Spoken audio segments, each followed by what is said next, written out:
Trump has finally shared details of his negotiations with Putin in Alaska. The President of the United States, when asked how he would rate his meeting with Vladimir Putin, said that the summit went surprisingly well given the circumstances, and that it was a very good meeting. Trump also revealed all the details of his negotiations with Putin and Zelensky, and outlined further steps toward moving in the direction of peace. Trump made it clear that the agreement for peace now depends solely on Ukraine, saying that he and Putin have outlined the terms of the deal, and now it's up to Ukraine. Although Western media still insist that Trump did not achieve a major breakthrough in his talks with Putin, and that these were rather failed negotiations. So where is the truth? Let's figure it out together. I'm Alexei Pecci, and today is August 16th. Before we begin, I ask you to subscribe to the channel, leave a like, write any comment, and be sure to subscribe to my Telegram channel, Pecci News. The link is in this video's description. So, right after the conversation with Zelensky and European leaders, United States President Donald Trump, when asked how he would rate the meeting with Vladimir Putin, said that the summit went surprisingly well and that it was a very good meeting. In an interview with Fox News right after the meeting with Putin, Trump said that the meeting was a perfect 10, despite the fact that Trump himself had previously told reporters that if a ceasefire had not been reached today, he would have been dissatisfied. He previously said without a ceasefire he'd be dissatisfied and the meeting would have gone badly. Now he says there's no ceasefire and nothing was agreed, yet calls the meeting a perfect 10. Quote, I think the meeting was a perfect 10 in the sense that we got along wonderfully. And that's a good thing when two major powers get along, especially if they're nuclear. You know, we're number one in the world, they meaning Russia are number two. And that's very important. That's very, very important. At the same time, Trump said that at the meeting in Alaska, they failed to reach an agreement on important points.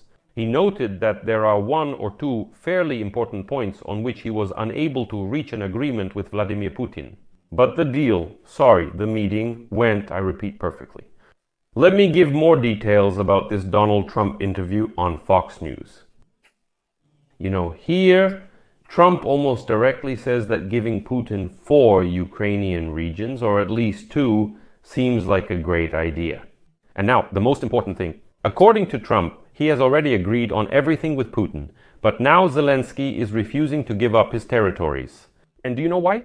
According to Trump, Zelensky doesn't want to sign over 4 Ukrainian regions because Biden and Europe were giving him money like candy.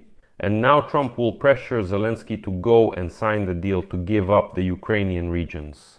Well, I'll give a few quotes next. The host asks, you said at the press conference that you agreed on many things, but there was one big issue you couldn't agree on. Are you ready to talk about it publicly? Trump says, no, I wouldn't. Someone else will discuss it, but I don't want to. But it's still far from a done deal. Ukraine has to agree. President Zelensky has to agree. But it's a terrible war where he's losing a lot, and they're both losing. Now it's up to Zelensky to do it. And I would say that European nations should also get involved a little, but the decision is up to President Zelensky. If they want, I'll attend their next meeting. They set up a meeting between Zelensky and Putin, and I think I'll be there as well. I didn't ask for this. It's not that I want to be there, but I want to make sure that it gets done. We have a strong chance at that. Did you notice how many times Trump repeats that now it's all up to Zelensky, that we've agreed on something with Putin? Now Zelensky has to basically agree to give up Ukrainian territories. The host then asks, people are analyzing the deal. How do they interpret it? There will be some kind of territorial exchange, and Russia will get more territory than it had before. And Ukraine needs security guarantees that won't be connected to NATO. That's how it should end, Trump responds. These are the points we've been negotiating, and these are the points on which we actually agree for the most part. I think we agree on a lot. Ukraine must agree to this. Maybe they'll say no, because Biden was giving them money like candy, and Europe was giving them a lot of money too. Ukraine has to make a deal. Russia is a very big power and Ukraine is not. I was happy that Putin said that if I were president, this war would have never happened. Vladimir recently said he's never seen anyone accomplish so much so fast. He told me, your country is hot like a gun barrel. A year ago he thought it was dead. He said, "Your 2020 elections were rigged because of mail-in voting. No other country has mail-in elections." Vladimir told me Obama did the unthinkable by bringing China and Russia together, even though they're natural enemies. That's bad. Russia has a huge amount of land, China has a huge population, and China needs Russian land. Due to total stupidity, they got closer. I may consider tariffs on China in 2 to 3 weeks. Because today we had the most wonderful meeting. End of quote from Donald Trump. Well, in general, the tone of Trump's words is obvious. Ukraine and Zelensky must agree to what they have negotiated with Putin. I want to stress that when asked about secondary sanctions on Russia and China for buying Russian oil, Trump said, "After today, I don't think we need to consider that now." The meeting with Putin went well. At the same time, Trump repeats again that he might mean secondary tariffs against China. I'll think about it in 2 or 3 weeks.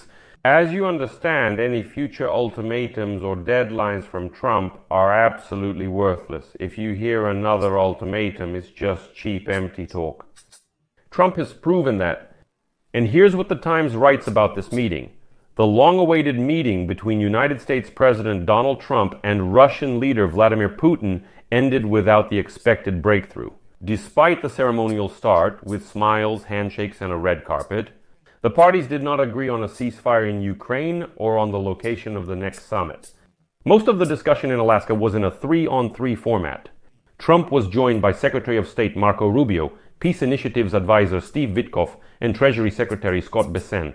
On the Russian side, there were Foreign Minister Sergei Lavrov and Presidential Advisor Yuri Ushakov. The final press conference lasted just a few minutes.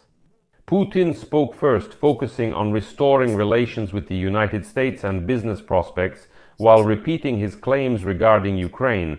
Trump noted the fantastic relationship with Vladimir Putin and stated that there was great progress, but at the same time acknowledged the existence of several major unresolved issues. He called one of them probably the biggest, without specifying any details. And at the end of the meeting, as you know, Putin threw out a phrase in English saying that next time they'll meet in Moscow. Catching Trump off guard, he received an ambiguous response. "Oh, that's interesting, I don't know, maybe that's possible," and so on. And so analysts saw this as an attempt by Putin. The next thing follows. What I've been talking about for months, simply Putin's attempt to refocus the negotiations on United States-Russia relations, pushing the issue of Russia's war against Ukraine into the background. Longtime followers may recall I warned a few months ago that this was the main danger. Despite Trump's desire to appear as a peacemaker, the results of the summit showed the weakness of the American strategy. Sanctions on Russia were never imposed. The issue of the abducted Ukrainian children was raised only in a personal letter from Melania Trump, which was handed to Putin, and the negotiations ended with virtually nothing. At the same time, the Telegraph writes that Putin got exactly what he wanted. At the joint press conference of the Russian dictator Vladimir Putin and the United States president, there was not even any talk of a ceasefire in Ukraine. But Putin clearly hinted that if it weren't for the so-called Ukrainian issue, there could be wonderful relations between Washington and Moscow. So, what was my warning?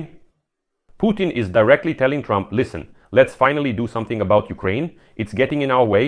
It's preventing us from having some kind of business relations. And in the opinion of the Kremlin dictator, this meeting became a new stage in the relations between the two countries.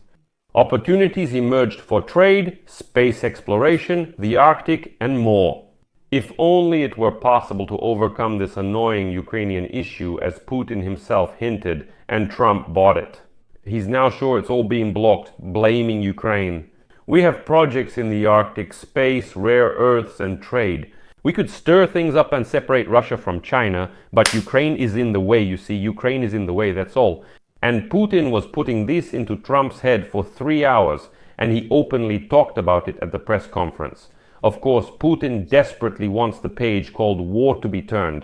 At the press conference, he lashed out at Joe Biden and stated that there would be no problems in Ukraine if Trump had been president in 2020 or 2022. All of this was just as obvious as it was depressing. And then Putin said, in general, I agree with President Trump that, naturally, Ukraine's security must also be ensured. And Trump, hanging on every word, says, see, that's what Vladimir said. forgetting that all this security was violated by Russia itself, which is led by this little runt, Vladimir Putin.